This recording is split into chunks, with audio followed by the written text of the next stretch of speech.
Hey everyone, welcome back to my channel. I wanted to give thoughts on um, the idea of a second citizenship.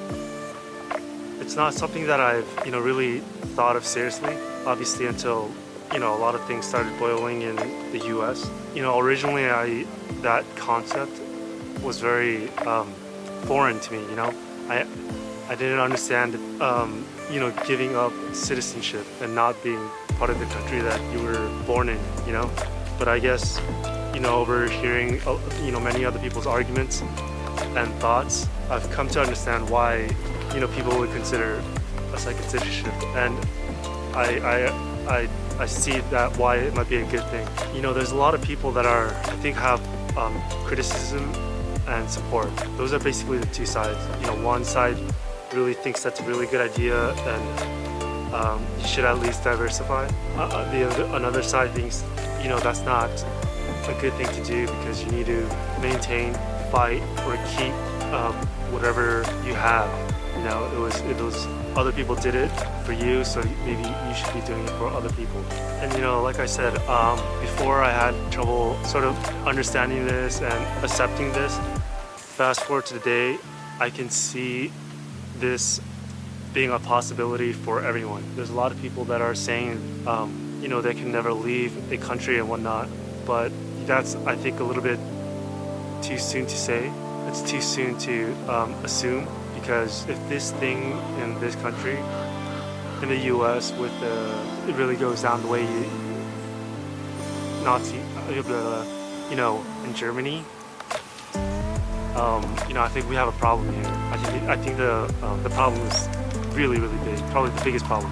Everything that went down in history. I don't think there was a country that was able to turn this around because of the very entrenched psychological, and one would argue maybe in some areas psychiatric. And so I think that everyone should prepare. If this thing really goes down, I'm quite certain a lot of people are going to be thinking for different options. If you have any children, I think that this is definitely something that you need to think about. And I've changed my opinion from I don't really want or need a second citizenship to think that at least one person in any extended family should get a second citizenship. That way, if there's a close off, as we see with the airports, there can be a member of your family outside of the US that can send money to you. The surprising thing with the airport for a lot of people was that they shut it down. But no, the more surprising thing about the airport was they were able to shut it on and off like a switch. And so you need to be aware of this. Anyways, I think a lot of crypto people already felt the heat with this. I think that there was a lot of close off for American citizens. It's almost, it was in fear.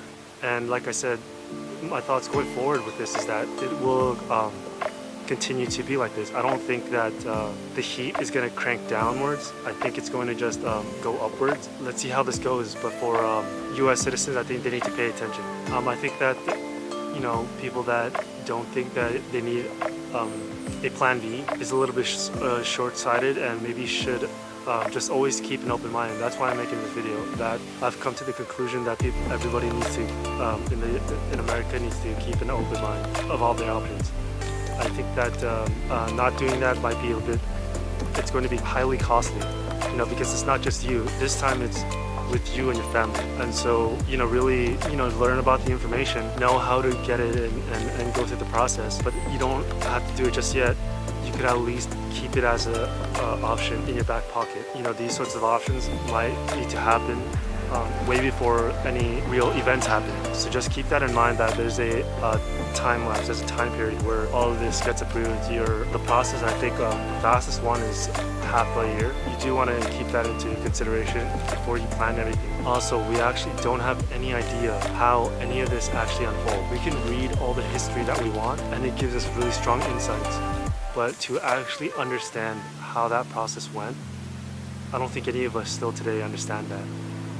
We're still learning about it. I don't think we fully understand the full scope and actual scale of this long-term event. These multi-year, possibly a decade-long event. Humans have a hard time with exponentiality, exponential stuff, and time, I think. And so when we look at the these sorts of time frames, I think people are thinking, oh wow, yeah, everything's going to be okay and I'm going to go back to my life. But people have to consider, what if this is not just a 5-year thing? What if this is a 10-year thing, and then a 10-year, who knows, lower intensity fighting, diplomatic? And so, people have to ask themselves, especially the seniors, are you sure you're ready to do this? Are you sure you're at the tail end of your life and you want to go through with this? And if the answer is, I don't really think so, or I'm not quite sure, then maybe you want to think about getting some options. I think it's going to be difficult, and it's going to be difficult for a long time. But other than that, I kind of want to address the criticism.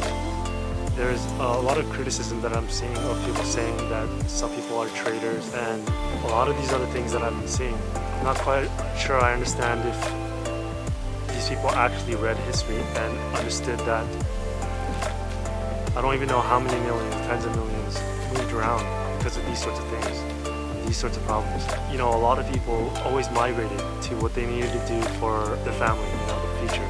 And I think that not considering doing that, or very falsely, short-sightedly believing that you're not gonna be pushed to do something like that, I think it's not wise to assume that these sorts of migration patterns that has always happened. The people that are criticizing this are the ones that are not going to be pushed to do something like this. And I think they're falsely assuming the force that is coming our way, and that for some reason they are an immovable object. This time is your wife and kids and your family are going to be here. This time it's not going to be overseas or at a different country. This time it's going to be through your neighborhoods. It's not I'm going to place my wife and kids here and they're going to be safe. I'm going to go off and try to fix this. I think this is very different. Aside from the fact that I think that one member of the family should be maybe considering these options. Even if one of your family members do not, there will be other Americans that will have done it.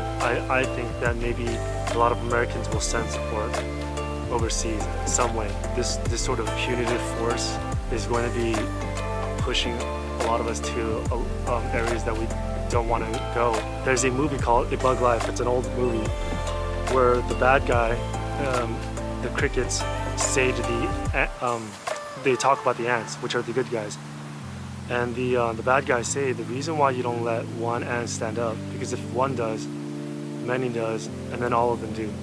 So I think that it's important to keep that in mind and maybe spread the word so people also understand this option and, in a way, a capability, to be honest. That's a lot of the things that are happening shows me that that's one of the most fewer powerful capabilities the citizen has right now. If these sorts of options are not something for you, you can look into residency permits. You can at least reside in a different country for X amount of years. This will give you a lot of flexibility, and I think this is something that is quite easy to digest. Maybe the first step for a lot of people to just get a residency permit first, go somewhere and set up your option just in case. I understand that the way I'm sounding is it's Armageddon scenario, but the thing is, the Armageddon scenario went from zero for a lot of people in 2 to 3 years ago all the way till I think the polls showed 40-50%, and some polls showed 60%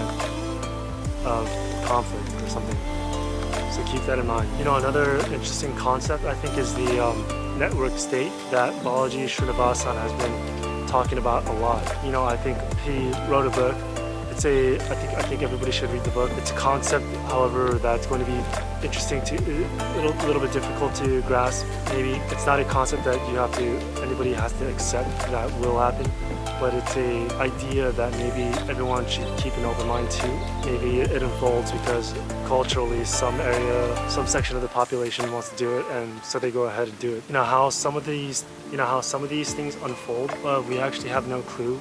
Keep up to date is a really big thing. You don't want to wake up one morning and not know what happened or how things got there. You do want to be people that are dialed in, and it is stressful, but we are in a time period where that's not an excuse. And so that's it for me, guys. If you guys liked the video, give it a like. If you didn't like it, disagreed, let me know why.